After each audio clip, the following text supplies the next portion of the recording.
دین کی کوئی مخالفت کرے گا اللہ کی قسم چھوڑیں گے نہیں. آپ کو اس پر تو جوش آیا, آپ کو اس پر کیوں جوش نہیں آیا؟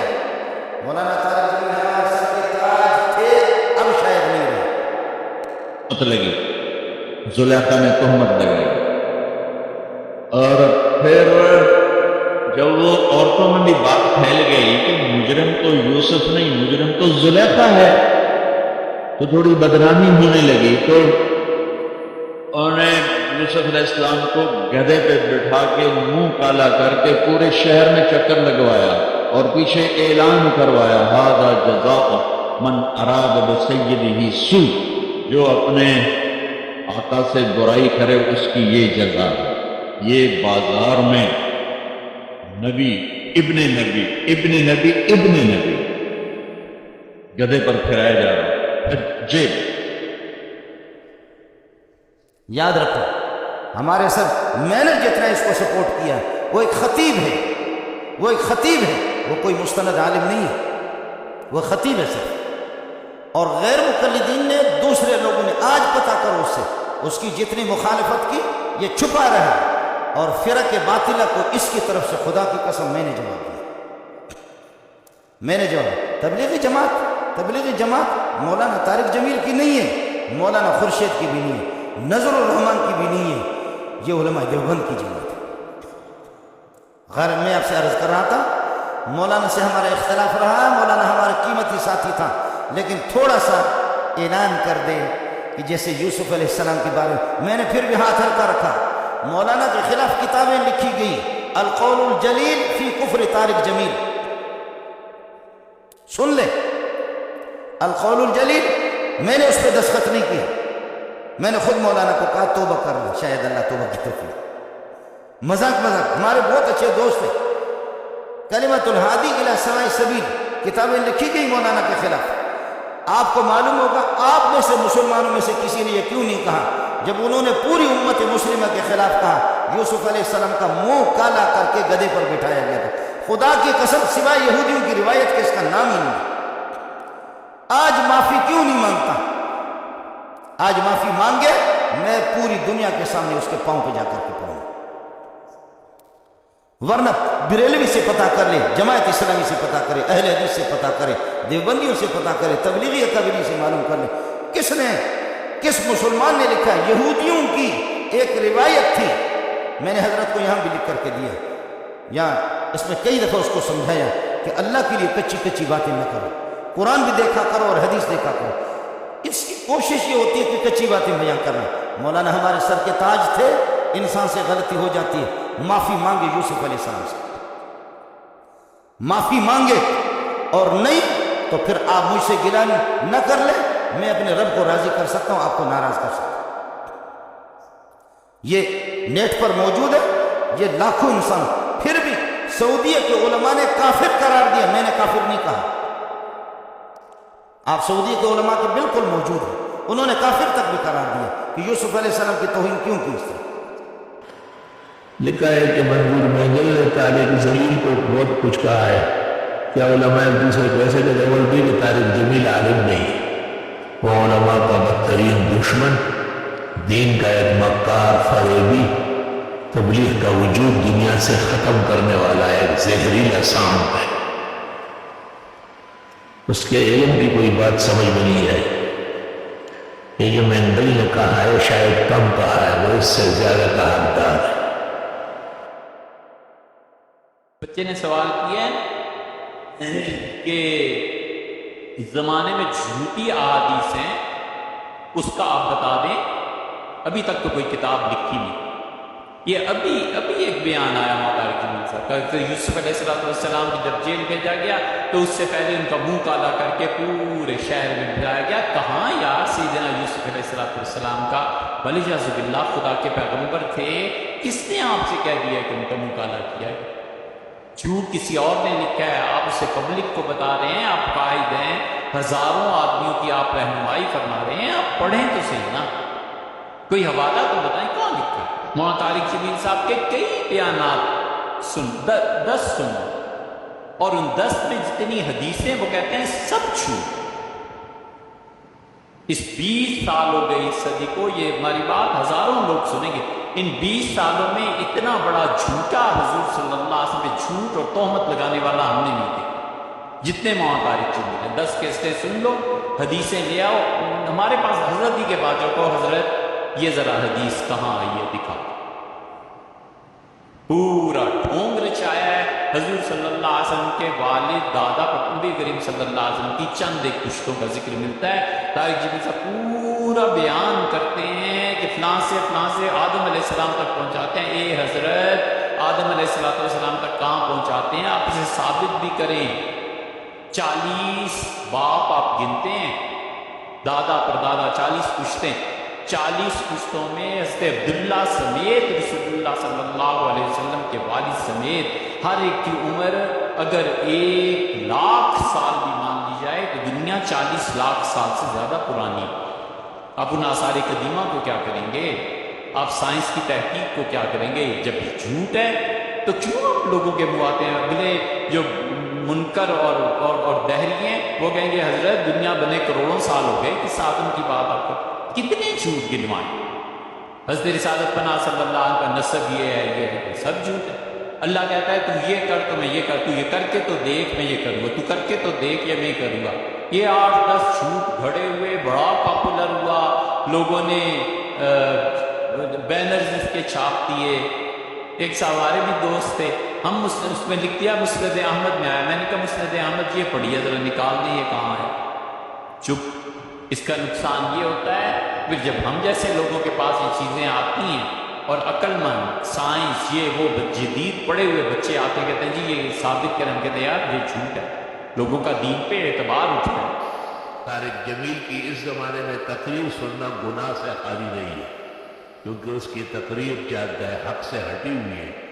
اہل سنت اور جماعت کے خلاف رفض اور بے دینوں کی باتیں کرتا ہے، اس لیے اس سے پرہیز مناسب. کہتے ہیں کہ ایک مولوی صاحب تقریر فرما رہے تھے، انہوں نے کہا کہ حضرت یوسف علیہ السلام کو جیل میں ڈالنے سے پہلے ان کا منہ کالا کیا گیا، گدے پہ بٹھایا گیا، شہر کے چکر لگوائے گئے. نعوذ باللہ ثم نعوذ باللہ لا حول ولا قوت الا باللہ. انا للہ و انا، اللہ پاک اپنے انبیاء کو اتنا ذلیل اور رسوا نہیں کرتا. انا لننصر رسول والذین آمنوا فی الحیات الدنیا ویوم یقوم الاشہاد. اللہ فرماتے ہیں ہم اپنے رسولوں کی مدد کرتے ہیں. یوسف علیہ السلام کا جیل جانا جو ہے یاد رکھو یہ کوئی بطور سزا تو تھا ہی نہیں. تمہیں کیوں گدھا پہ بھی بیٹھنا پڑ گیا؟ مولوی کو کسی نے بٹھایا ہوگا، اس نے اپنا غصہ یوسف علیہ السلام نے نکال دیا. یہ جو تبدیلی کرتا ہے احکام میں نا اور ایک نیا دین بنانے کی کوشش کرتا ہے، جبکہ اس کا کوئی علمی مقام یا استعداد صفر کے درمیان ہے. خود کہتا ہے کہ ہمارا تو تبلیغی مطالعہ ہے. ستھیل میں اور عوام میں کہتے ہیں شیعہ کافر نہیں. ستھیل میں کہتے ہیں کہ صحابہ کرام کو کافر کہنے سے کچھ بھی نہیں ہوتا. یہ لے کہتا ہے یہ ستھیل. آج کل ایک دینی حلقوں میں بڑی عجیب سی بحث چل رہی ہے کہ وہ بھی مولانا طارق جمیل صاحب کے حوالے سے کہ شاید انہوں نے مولانا طارق جمیل صاحب نے یہ فرمایا ہے کہ صحابہ کرام کے اوپر جو ہے وہ یعنی ان کی گستاخی کرنے سے کوئی جو ہے وہ کافر نہیں ہوتا. وہ کہ طارق جمیل صاحب خود بڑے معتبر عالم دین ہیں، بڑی عزت ہے ان کی معاشرے میں اور علماء کرام کے درمیان بھی بڑی عزت سے دیکھی جاتی ہے. تو آپ کی کیا علم اور آپ کی کیا اس کے بارے میں رائے ہے اس میں ہماری رہنمائی کریں؟ جزاک اللہ خیر. جیسے آپ فرما رہے ہیں کہ فرمانے کہ اگر صحابہ کرام رضوان اللہ علیہ مجمعین کو کافر کہنے سے کوئی کافر نہیں ہوتا، تو یہ بات انہوں نے جو کہی ہے اب انہوں نے کس موج میں یہ بات کہی ہے؟ میں تو یہ کہتا ہوں کہ صحابہ کرام کی شان تو بڑی اونچی ہے. ابو بکر تو صدیق ہے، عمر تو فاروق ہے، عثمان تو غنی ہے، علی تو مرتضیٰ ہے. ان کو اتنا اونچا مقام حاصل ہے، وہ تو بہت دور کی بات. ایک عام مسلمان کو بھی اگر کوئی کافر کہہ دے، اس کافر کہنے پہ آدمی کافر ہو جاتا ہے. صحابہ کی شان تو بہت اونچی ہے، مجھے اور آپ کو کوئی کافر کہہ دے تو اس پر وہ کافر ہو جاتا ہے. بھائی یہ تو نبی کا فرمان، نبی نے اصول بیان کر دیا ہے، سیاستہ کی حدیث ہے. اگر کسی مسلمان کو کسی نے کافر کہا تو کلمہ کفر اس شخص کی طرف جاتا ہے، اس کے دل کو جھانکتا ہے. چکر لگاتا ہے، اس کے دل میں اگر کفر نہیں ایمان ہے تو وہ واپس لوٹ کر اس کہنے والے کے قلب میں جا کے بیٹھ جاتا ہے اور کہنے والا کافر ہو جاتا ہے۔ تو نبی نے قیامت تک یہ اصول بیان کر دیا کہ ابو بکر عمر تو اونچی شان ہے، مجھے اور آپ کو کافر کہنے والا کافر ہو جاتا ہے۔ یہ تو اتنی خطرناک بات ہے۔ اور جبکہ صحابہ کرام رضوان، اور پھر میرے اور آپ کی ایمان کی ضمانت قرآن نے نہیں دی، صحابہ کرام رضوان اللہ علیہم اجمعین کے ایمان کی ضمانت تو قرآن نے دی ہے، بلکہ نہ صرف ایمان کی ضمانت دی ہے بلکہ ایمان کا معیار و کسوٹی قرار دیا، اور فرمایا فَإِنْ آمَنُوا بِمِثْلِ مَا آمَنْتُمْ بِهِ، اگر یہ لوگ ایمان لے آئیں جیسے اے صحابہ تم ایمان لائے ہو، فَقَدْ اهْتَدَوْا، تو یہ لوگ ہدایت پا جائیں گے۔ تو گویا کہ ان کی ہدایت کی ضمانت دے دی، تو صحابہ کے ایمان کو تو ساری انسانیت کے ایمان کے لیے کسوٹی اور معیار قرار دے دیا ہے۔ ان کا ایمان تو اتنا یقینی ہے کہ قرآن سنت اس کی گواہی دے رہا ہے، ایسے مومن کو کافر کہنے والا مسلمان رہ جائے، یہ بات تو بڑی عجیب ہے، اور انہوں نے جس کس موج میں کہی ہے وہی بہتر سمجھتے ہیں۔ میں یہ کہہ رہا عام مسلمان کو کافر کہنے والا کافر ہو جاتا ہے، اور جو صحابہ اکرام رضوان اللہ علیہم اجمعین کو کافر کہے، جن کی زبان قرآن و حدیث کے اندر موجود، جن کو بلکہ ایمان کی کسوٹی قرار دیا، وہ مسلمان کیسے رہ سکتا ہے؟ وہ کافر کیوں نہیں ہوگا؟ وہ تو یقیناً کافر ہوگا۔ طارق جمیل ذرا دیکھا تھا سر ہے جتنے زندگی اب تک گزرے اتنا بڑا زندگی نہیں ہے، نکاح نہ ٹوٹ اور ایمان نہ آتا ہے اور نہ جاتا ہے، یہ نظریات دے۔ اور میرا کو بیٹی بنایا، میرا نے ہر شہر میں ایک شادی کی، خاون کے ہوتے ہوئے دوسری شادی ہوئی، طلبا اور طالب جمیل نسلاً و اصلاً خود وہی ہے جیسے میرا ہے، یہ بھی وہی چیز ہے، صرف سر ٹھگی کا امامہ اور چہرے پر ٹھگی کا داڑھی، یہ تبلیغیوں کو شکار کرنے کا حال ہے۔ نائس، بعض باتیں اس کی بہت دکھ کی، کہتے ہیں قرآن مجید میں ہدایت نہیں، ہدایت تبلیغ لینے پہلے، ایسا واضح توہین شاید کسی نے نہیں کی۔ قرآن کہتے ہیں ذل للمتقین، یہ کہتے ہیں قرآن میں ہدایت نہیں، بالکل قرآن کو اللہ کی کتاب آسمانی منزل نہیں مانا، ان کی تمام باتوں سے واضح ہے کہ قرآن کی کتاب نہیں مانا۔ یہ روافظ کا اثر، کیونکہ روافظ بھی موجود ہے قرآن اور اس کا ظواہر اس کو غلط ہے۔ جو لوگ ان کو دیندار یا عالم یا عقل کو معلومات نہیں ہے غریب ہو، ہر جگہ وہ یہ بیان نہیں کرتا۔ ایک بیان یہ ہے کہ مولانا مودودی احمد رضا خان ارکان اسلام میں سے، اور ایک بیان یہ ہے کہ اگر یہ حضرات نہ ہوتے تو علماء دیوبند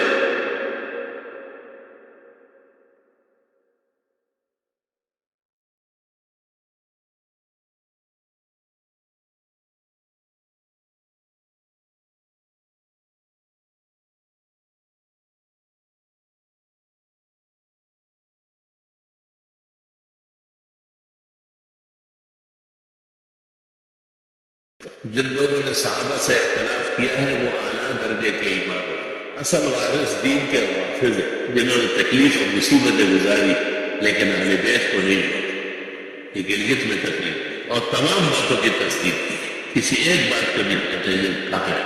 علماء دین شر سے پہلے واقف نہیں ہوتے، جب اس کی جڑیں لگ جاتی ہے، شاخیں نکل آتی ہے، پورا جھنڈ بن جاتا ہے، پھر کیا؟ پھر تو آپ کو مقابلہ کرتا ہے۔ اس سے پتہ چلتا ہے کہ اس کی تقریر میں جو لوگ جمع ہوتے ہیں اور بڑا رش بنتا ہے، یہ بھی ایک سازش کا حصہ ہے، یہ بھی اس کے ساتھ معاونت کرنے والوں کے کوئی حربہ بات ہے، نہ وہ خوش آواز ہے، نہ خوش الحان ہے، نہ اس کے علم میں دقت ہے، نہ صحت ہے، تمام اسرائیلیات خرافات بیان کرتا ہے۔ تو واہ، یہ کمزوری میں تو سب میں ہو سکتی ہے، لیکن ایک سازش کے تحت قرآن و سنت کے خلاف ایک مہم چل رہی ہے۔ وہ میڈیا اور ٹیلی ویژن وہ کم ہے، یہ بہت زیادہ ہے۔ آپ دیکھیں 2-3 سال میں ایک دفعہ اس کو ممبر کو تائیوان میں بٹھا دیں کہ یہ بٹھاتے کبھی وہ کہ توبہ کی ہے، تب توبہ ہو ہی نہیں سکتی اس نے خود کہا ہے یہ تو میرا مشن، جن مسائل کو علماء بیان نہیں کرتے میں بیان کروں۔ سب سے پہلے ایک قاری صاحب ہے وہاں سرگودا میں، وہ تشریف لاتے ہیں کبھی کبھی، اس نے مجھے 63 سمجھا، تو جب میں نے یہ باتیں سنی بڑی حیرت کی وجہ کہ وہ کہتے ہیں قرآن شریف میں یا سیرت النبی میں یا مغازی کے اندر ہدایت نہیں ہے، ہدایت کے دین سے نکل کر بنی اسرائیل میں جانا پڑے، تو میں بڑا